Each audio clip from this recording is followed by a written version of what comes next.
You're listening to the Sisters in Loss podcast, a faith-based grief and loss podcast for Black women, where you will hear stories of miscarriage, infant loss, stillbirth, and infertility to learn there is a testimony in tragedy.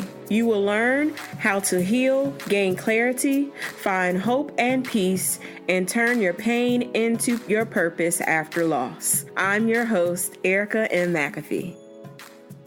Well, welcome, VuAn, to the podcast. Hi, how are you? I am well. I am so excited that you are here. So I'd like to begin with you sharing a little bit about yourself and what you do. Sure. So again, my name is VuAn. I am 31 years old and I'm from New Jersey. I work at Planned Parenthood and I'm also completing my master's in public health, concentration maternal health. So my goal is to do great work in maternal health field. Awesome. That is amazing. And I love Planned Parenthood. Their Stand With Black Women campaign. So it's amazing the work that they're doing. And I'm excited to partner with Planned Parenthood in the near future. So yes. So let's talk about you. Let's talk about your journey to motherhood. So take us back on your journey to motherhood and share with us your lost story. Sure. So in 2017, I found out I was pregnant on the 4th of July, which is kind of coincidental, holiday. I always wanted to be a mom, and I was really excited when I found out I was pregnant, even though I was like mixed with a little bit of different emotions. I was scared, I was shocked, I was anxious. Just a lot of different emotions was running through my head. I was wondering if I was going to be a good mother, if I was ready. And the first time I saw her on the monitor, like all of those feelings subsided. She was so small, and this is how we got our nickname for our first daughter, which was Jelly Bean, because the first time I saw her, she reminded me of a jelly bean. After that, we were told that our due date was March 15th in 2018. My pregnancy pretty much went on as normal. I went in to see the OBGYN. I had my scans at Maternal Fetal Medicine. And one day I was home. I had gotten out of the shower and I had dried off. And I noticed that there was some trickle of water. And I said, well, what is this? And then as I continued to dry off, just a whole gush of water came out. So I called my doctor. He told me to head over to labor and delivery. And I found out that I had no more amniotic fluid, that my water had broke. So at that point, I was given two options because at this point, I think I was about 19 weeks. So they told me I could either terminate or I can continue on with my pregnancy. And I decided that because she still had a heartbeat, I would continue on with my pregnancy. Because I wasn't quite at the 20 mark, they told me that they would have to send me home and I would have to maintain my pregnancy at home. And if I reached viability stage, that I would come back in and I can stay in the hospital for the remainder of my pregnancy.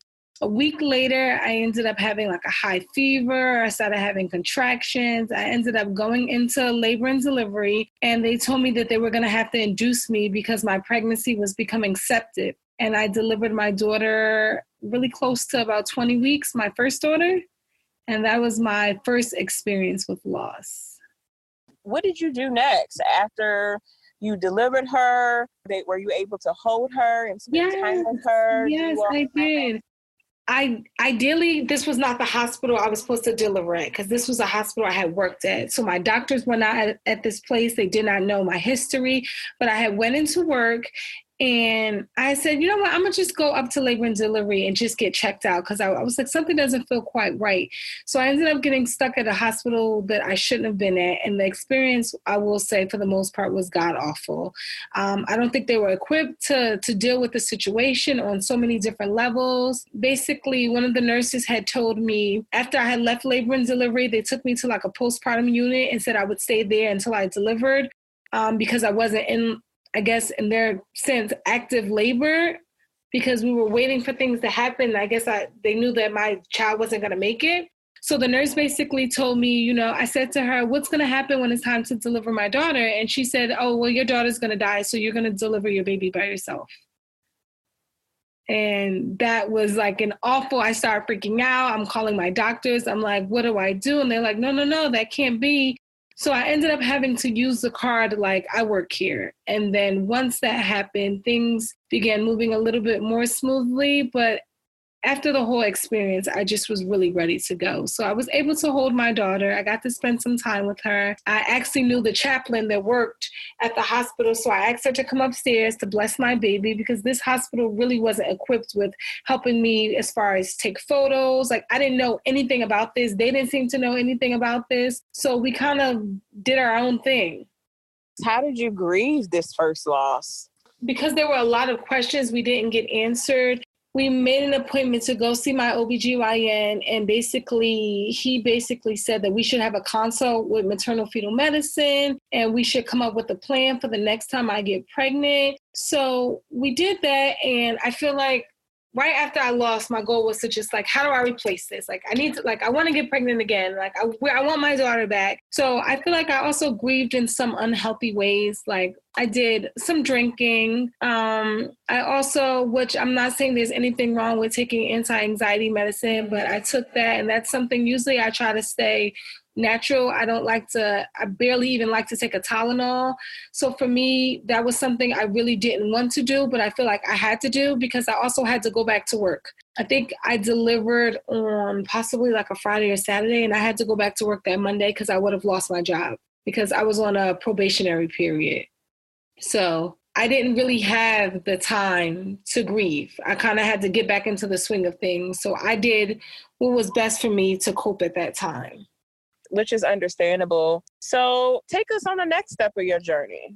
So we go to maternal fetal medicine. Maternal fetal medicine is like, we're so sorry this happened to you. We have a plan in place. What we're going to do is we're going to do cervical lengths on you. And we're going to start at 15 weeks. We're going to start measuring your cervix. And I said, okay, and that's basically where they take a transvaginal cerclage, they insert it vaginally, and they check to see if your cervix is shortening. Because if they notice that your cervix is shortening, there's a high chance that you will go into preterm labor. So they said they were going to do that. They also said that they were going to start me on the McKenna, which is progesterone shots, so I do not deliver preterm. So I said, okay, they seem really confident in that. So I said, okay, no problem. And exactly 9 months later, I found out I was pregnant. And the reason why I knew I was pregnant was I had a dream about my daughter, and I was trying to put her in like a box. And she kept saying, no, don't. I'm coming back. And the next day when I woke up, I took a pregnancy test and found out it was positive. So I called my doctors, and they was like, oh, we're booked. And that's like the administrative staff. And I was like, no, I need to speak to a nurse. I need to be seen sooner than later. Like, this is my history. This is what's happened to me before. I don't want to waste any time. So they told me to come right on in. So I came in, and at first doctor wasn't convinced I was pregnant. She's like, even though we're getting a positive pregnancy test, I don't really see anything. Let me call the head doctor in. So they called the head doctor in. And at this point, I'm probably about 5 weeks. So they're glad that we caught things early. They said we will monitor things to see if I really was pregnant and if things were progressing. And things were.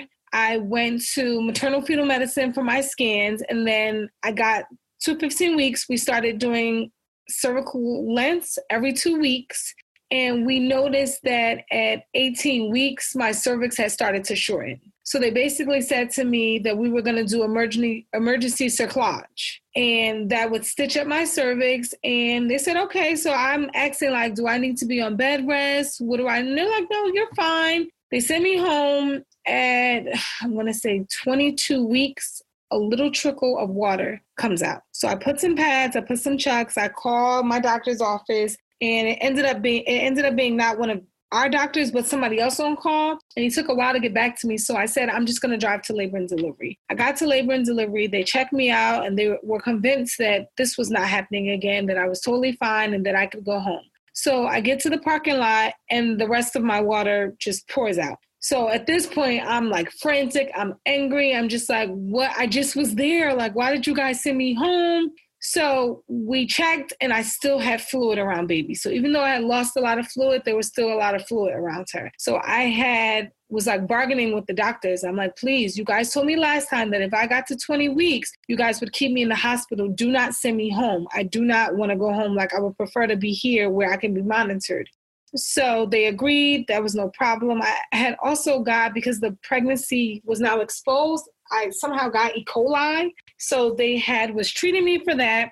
And a week later, I started having contractions. And what they said was because of the weeks I was at, they weren't going to stop it if it happened. And I ended up delivering my second daughter, who lives for over an hour.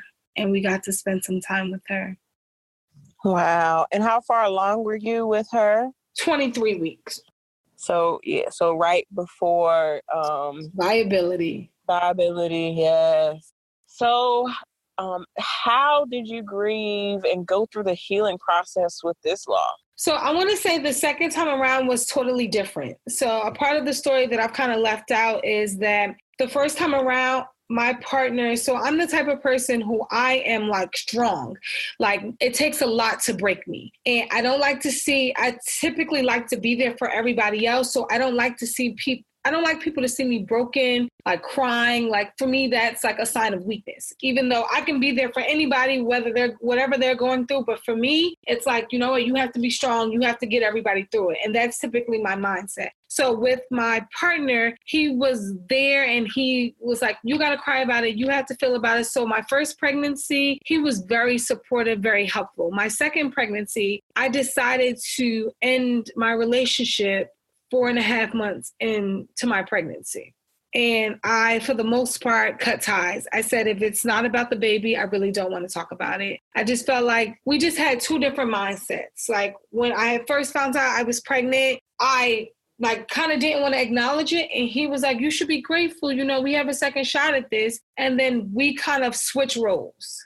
I adopted okay, then I'm fully embracing this. This is what's happening. And he's like, no, I think you should stop. You're getting too excited. Don't tell anybody. Like, what if it happens again? And I couldn't be in that mindset. Like, I just had to be in a different mindset. So second time around, I did a lot of the grieving by myself. I also was able to take the 6 weeks off, and I did things that I was able to heal. I wasn't taking anti-anxiety medicine. I wasn't drinking, and I did not have a partner, someone to like hold my hand through it. My family was there and they were amazing, but I had to force myself to really deal with the issue.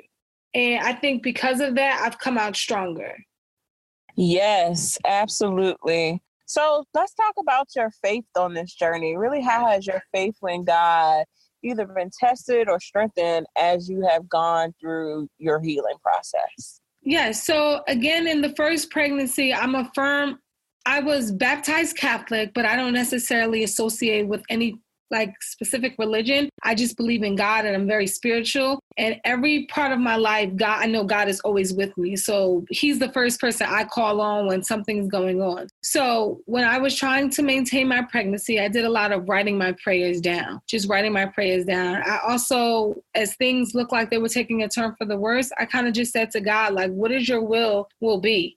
Like, I trust that this is your plan for me, whatever it may be. So I was accepting with that. But then I also had moments, which I feel like is normal, where I was like angry at God, like, why me? Like, I'm a good person. Why is this happening to me? And second pregnancy, I kind of had the same, but it ended very quickly. And I went on to, okay, you know what, this has happened to me, but why did this happen to me? There's a reason behind this. There's a bigger picture. And behind that, I've kind of like found my life purpose. No, absolutely. That makes sense. So let's talk about what you're doing now with your YouTube channel and just how have you been open and sharing everything. So share with us a little bit about that. Yeah, so there's a lot I've been doing. So first, I've just been being very vocal on my own personal social media. And that's how I started out. I noticed that there were some other women who I've known who were pregnant, and I would be like, hey, how's everything going? I haven't seen you post anything in a while. And they say I had a loss. And I'm like, oh, and they just said I kind of didn't want to share that with everyone. So I just took everything down. And if everyone had any question, I would answer. And because I felt like I was so vocal about my pregnancy on social media, I couldn't do that. I had to let everybody know what happened. I did take a little bit of break after my loss, just telling everybody this is what's happening, but I just need a little bit of a break. But then I came back and I continued to share my story. I was met with some negativity from people that I've had to remove from social media. and basically just like, I think you're being too personal. I think you're sharing too much. And I had to respectfully say, I kind of disagree with you. Women are reaching out to me who are a lot older than me, and they're saying, thank you for sharing your story. I never talked about my loss, and I've kind of held on to that by myself. And because you've said something, I'm now talking to you about it, and it feels freeing. So I told them that I'm not going to stop talking about this because this is the problem. Nobody talks about it. And because nobody talks about it, people that it happens to, we don't know where to go, who to talk to. And this is a problem. And we're really not being a part of the solution if we just continue to stay silent about it. Because what I have to offer may help another woman and family.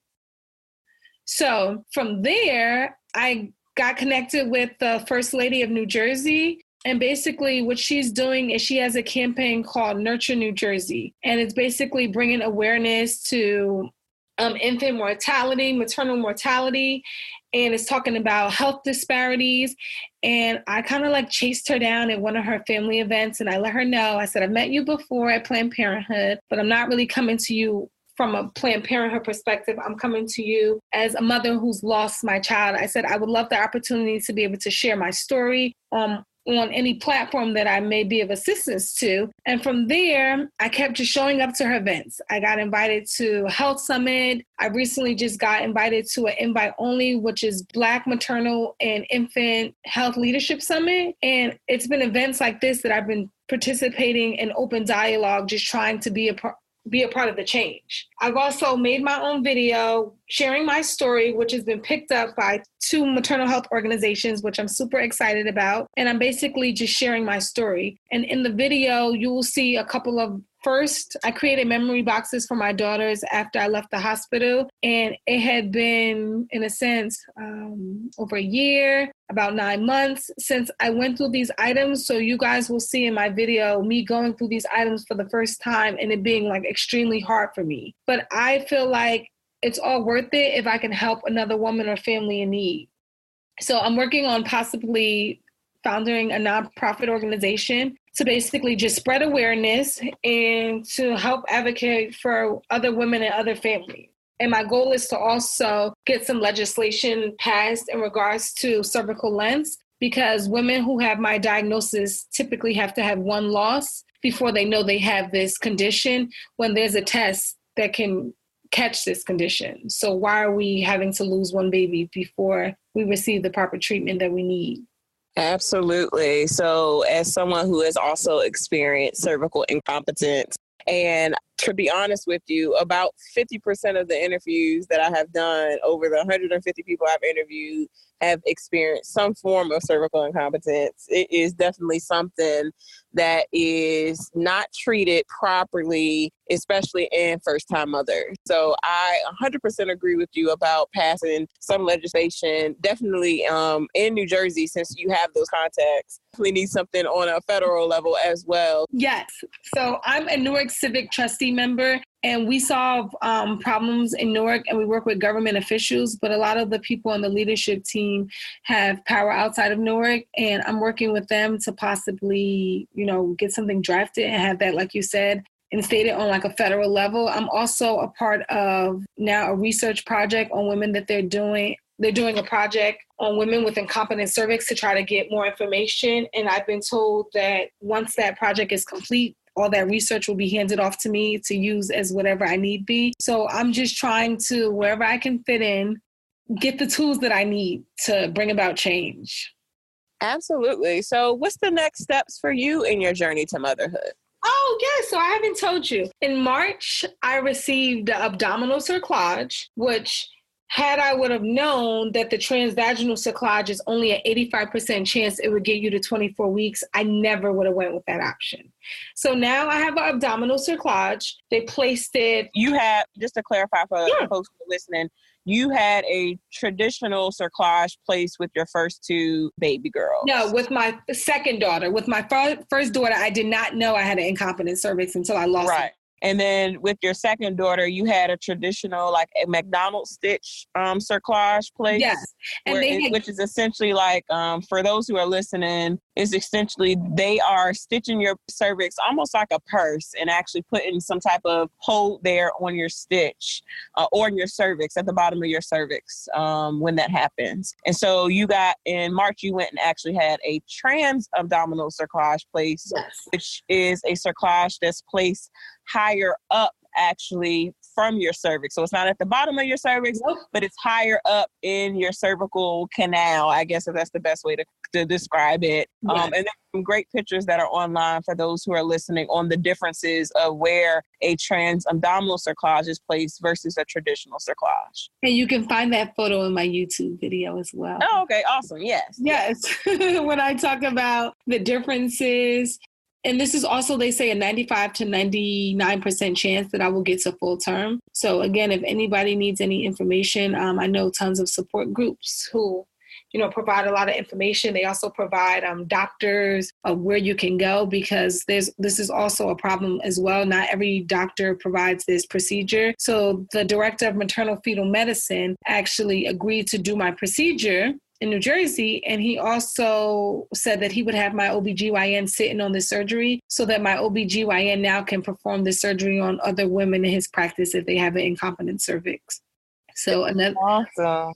Even though I feel like this is really unfortunate that it's happened to me, I'm trying to find the silver lining. Absolutely. And I'm happy that you are definitely educating women about cerclages, especially for women who have had cervical incompetence. Yes. And we've had several success stories on the podcast of just traditional cerclages as well as trans abdominal cerclages that were placed from various clinics around the U.S. But more particularly, I know there are 3 individuals that I've interviewed prior. There is a doctor in Chicago. I do not know his name off the top of my head, but I'll make sure I link it. Dr. Hanley? I think that may be his name. Yes, he's like the cerclage god. I know a lot of women are recommending him, and he's the one who has done at least 3 of the ladies that have been on prior episodes. So I'll make sure I link those episodes of those women as well as a link to this gentleman as well, because I know, like you said, that he is the person that most people go to if they can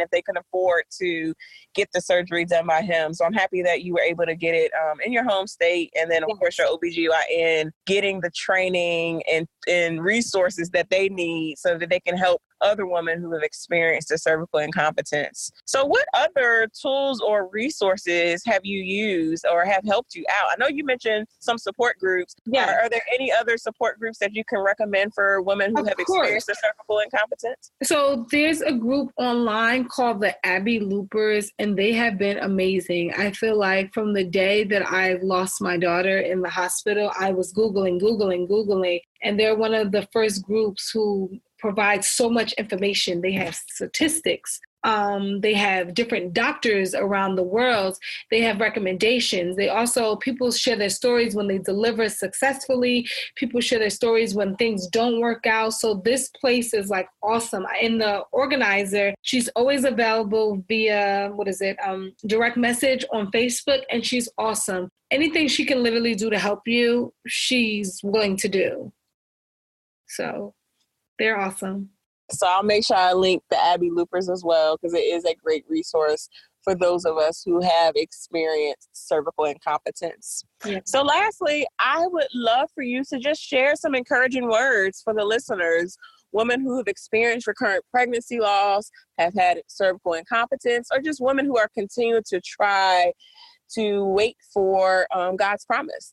So before I do that, I'll share a story with you. So I want to say about a week ago, I went to, like I was telling you, the First Ladies event, and it was the Black Maternal and Infant Health Leadership Summit. And at the end of the summit, they had, she's young, African-American girl, about 21, get up and share her story. And during her story, she's talking about how she lost her son, and all of a sudden, she just starts breaking down. So the room is like completely, and this is like a huge crowd full of doctors, nurses, public health professionals, Department of Health, deputy commissioners, and we're all just quiet. So in my head, I'm like, I have to help this girl. I have to help her. So I just yell out and I said, keep going. I'm like, share your story. Don't stop sharing your story, even if you continue to cry through it. So I'm like in the audience yelling this out. So she just starts to break down like even harder.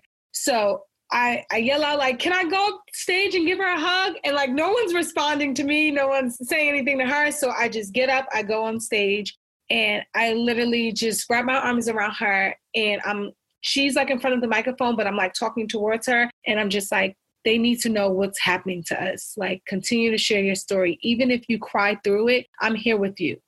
So with that being said, I feel like that's kind of like my motto. Like, we have to keep sharing our story, because if we don't, change won't happen, but we also need to be there for each other.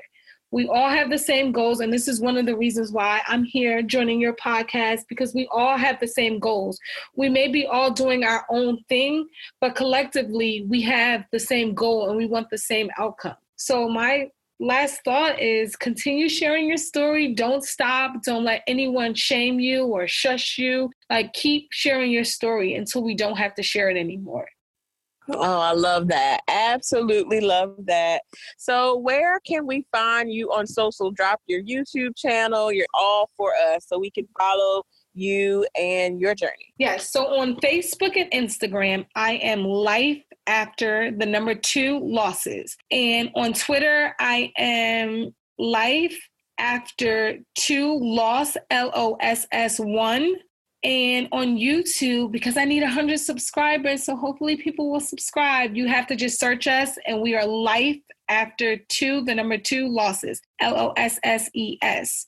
And if you go to any one of our pages, you'll be able to find the rest of our pages. And I'm working on building a website, because my goal is to create a blog, and there's just more to come. So much I have that I want to do, and more to come.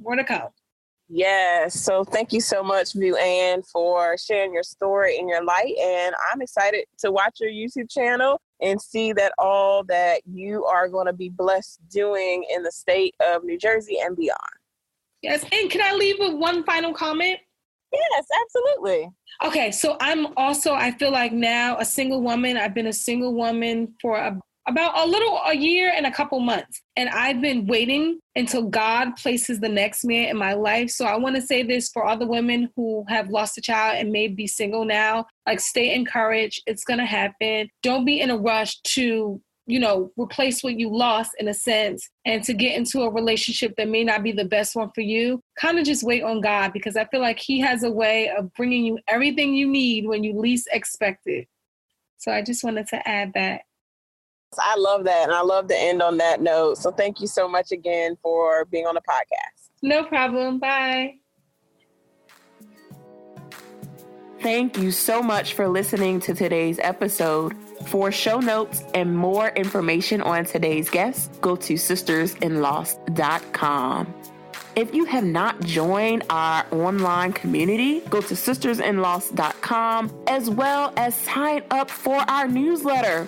We want you to be a part of the community so you can know all of the events that we have planned on as Sisters in Loss. Go to sistersinloss.com, sign up for our newsletter, join our online community, and stay connected with us. Talk to you soon.